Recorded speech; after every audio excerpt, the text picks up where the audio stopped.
بسم الله الرحمن الرحیم. په دغه لیکچر کې به زده کړو چې د یو ډیټابیس څخه اتوماتیک بیک اپ څنګه اخیستل کیږي. یعنی موږ څنګه کولی شو چې د یو ډیټابیس څخه آټو بیک اپ واخلو.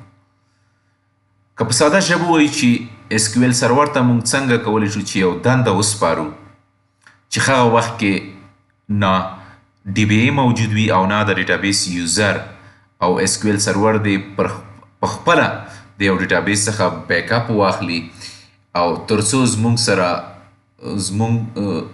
سره چې کوم سرور ده هغه باندې لوډ یعنی بوج هم کم راشي او زموږ لاسته د یو ډیټابیس بیک اپ هم راشي. د آټو بیک اپ اخیستلو لپاره موږ ځو اس کیو ایل سرور ته.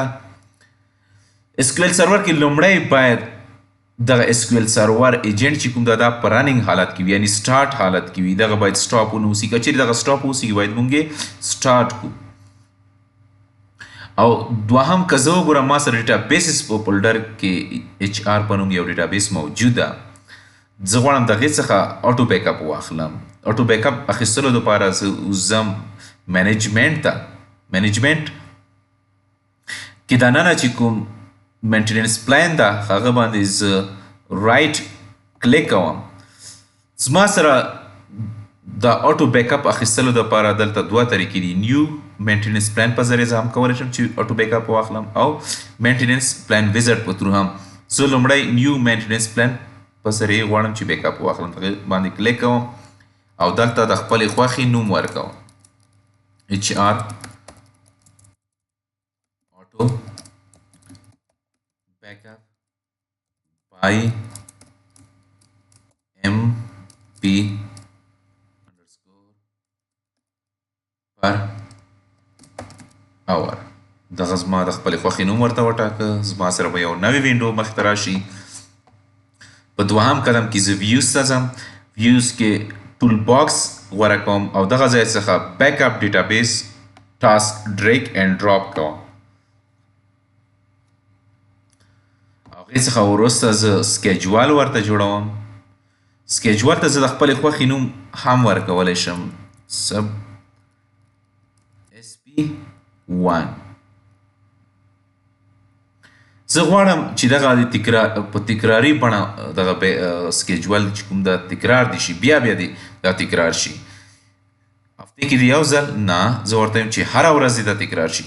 یو ځل نه زه ورته یم چې په هر یو ساعت کې دا تکرار شي او د 12 AM څخه د شروع شي تر شپې 12 PM پورې یعنی دا د 4 ساعته دوام وکړي او ایکسپایر د هیڅ کله نشي. دلته زه سټارټډ د نن څخه زه ورته وایم چې نن څخه ته سټارټ شه خو ایکسپایر ته کېږه ما هیڅ کله ته اینډ کېږه ما اوکې زه ورته وایم.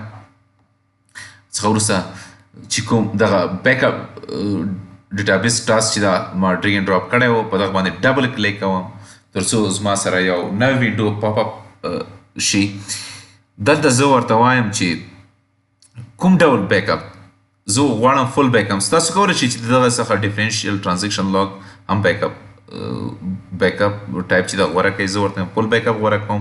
ډیټابیسز د مخکې چې کوم ډراپ ډاون لیست پروت ده دغې څخه زه دغه څلورم ریډیو بټن غوره کوم او دلته زه اچ آر چیک باکس چې کوم دا دغه دې باندې ټیک مارک کوم اوکې کوم او هغې څخه وروسته په ډیسټینیشن کې زه د خپلې خوښې ځای ورته ټاکم. یعنې کله چې دا بیک اپ واخیستل شي دا دې په کوم ځای کې کېښودل شي. هغې دپاره زه ځم سی ډرایو ته او دلته زما سره دغه فولډر ده. دغې فولډر کې دننه یو بل فولډر مای ډیټابیس بیک اپ په نوم دا زه ورته غوره کوم.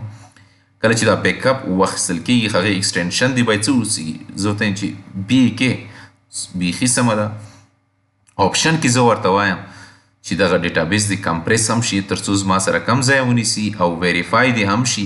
یعنی که چیرې ستونزه وسیږي باید نه د اخیستنو په وخت کې باید کومه ستونزه ولري او نه د ریسټور کولو په وخت کې. که چیرې ستونزه ونیسي باید موږ ته یو میسیج یا لاګ فایل چې کوم د هغې کې دی د هغې په هکله د ایرر په هکله دې هلته معلومات وسیږي. زه ورته اوکې وایم او کلوز کوم.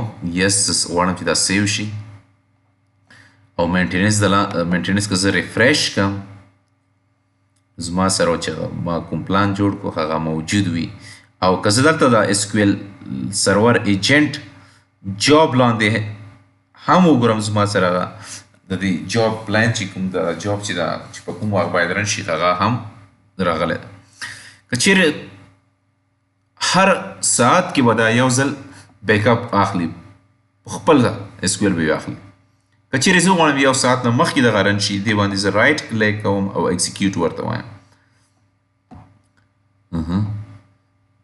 منتظر اوسم ان پروګرس حالت نه تر څو دا سکسس حالت ته لاړ شي او کلوز.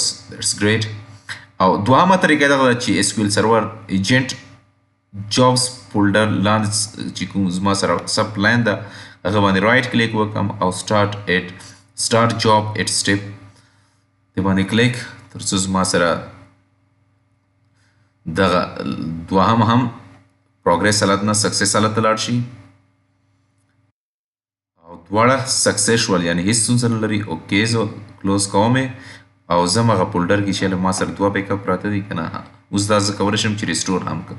دوستانو دا اوس زموږ د نن ورځې موضوع تر بلې ویډیو لیکچر پورې په الله سپارم. ښې چارې.